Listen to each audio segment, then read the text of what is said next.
a lot of this comes down to the mindset. And our next speaker, he's an author, he's an Australian TV presenter, and he's an international educator. He was recently presenting in Russia, and he's here today all the way from Perth. His topic, Mindset Towards Success. Please welcome Bas Tadros. I'm Bas Tadros, and it's an absolute pleasure to be here with you today. I've come from Perth. It's like Melvin said, it's not that far away, and 2 movies away. That's a really good metaphor. But it's actually the same time zone as well, so you don't get the jet lag and all that sort of stuff that you get travelling from Perth to the east coast of Australia. Who's been to Australia?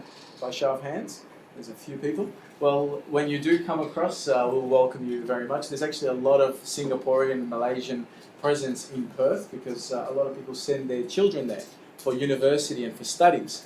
I wanted to bring in the word la. My first time to Singapore, everybody I met, I go, what are you doing? I'm studying la. Oh, there's a lot of people here studying law. And then I realized la is just, it's like saying mate in Australia. So look, today we're talking about the mindset to success. And I thought it's relevant that I define, first of all, what mindset is and to define what success is. So I'm just going to use this pointer. Just basically in the short time that we have together, I'm going to go through 3 key points, very important points that we all can take away. Whether you're a business owner, a CEO, whether you're working as an executive in a company, or whether you're just starting out, these are 3 key points that will help you for the rest of your journey, no matter where you're at. I will introduce myself a little bit more, but I think Sean's done a good justice to that. So the 3 key points are, what is success? A lot of people want success, but they don't know how to attain it, and they don't actually know what it means. So I think it's important that we put some definition around success so that we can at least know what we're aiming for. What is mindset? I'm going to explain that to you in a short while. And who needs success and who needs a success mindset in specific? And I think anybody from any walk of life would probably want to have a success mindset. Whether you're a housewife, or whether you're a student, or whether you're a successful business owner, it's really important to have a success mindset. So, with that said, I have been an international educator over the last few years, but that's not what I've done all my life. Basically, for 14 years, I worked for a Fortune 500 company, and I traveled around Southeast Asia Pacific. And I really found that I love and gravitate towards learning more about people, different cultures, different languages. And what I realized was, towards the end of that journey with that Fortune 500 company, is that I wanted to start my own business, and specifically towards training and helping people. As a business executive, I was traveling a lot, which I loved, one of my absolute joys, but there was a lot of stress. There's a lot of stress in the corporate world, and there's a lot of very head-dominant work in the corporate world. And that, combined with the formula of stress at home, I started to really feel like there must be a better alternative. You can't just thrive on stress. Well, you could do it for a while and then you burn out. So I started to look for, what are these alternatives? Where can I begin? And I began my journey in personal development. And it's become a love affair, and it's definitely something that is a continual thing. Anybody that tells you I've reached the pinnacle of my personal development, they've cut themselves short somewhere. Because personal development is ongoing. It's like any companies, any successful companies, research and development, R&I. If they tell you we've closed our R&I, you know that company is going to be the next Kodak.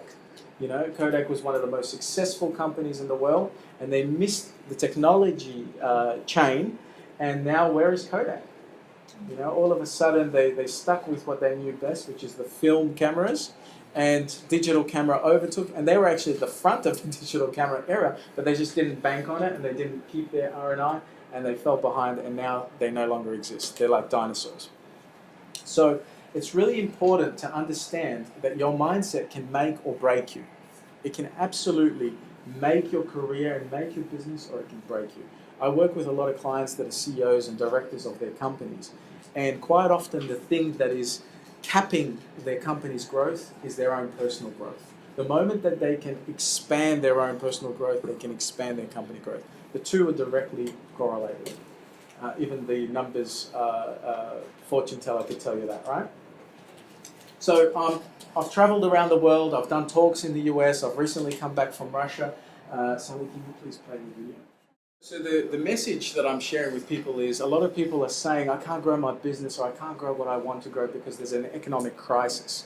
And I think it's a mindset thing. The economic crisis, no matter where you are in the world, is here. And that's all it is. I mean, sure, there's a lot of stuff about it on the news and everything else, but you heard some of the speakers today. You set your own economy of scales by who you reach and who you contact. And if you don't do it through LinkedIn or through some other channel, then you're cutting yourself short. But the opportunities are there and they're endless. And like Melvin shared in his message about property development, there's great opportunities in Australia and in Perth at the moment. If you don't capitalize on that, then you miss that opportunity and all of a sudden it's at the top of the market like Melbourne and Sydney and you go, oh, I wish I got in when it was 50% discount basically.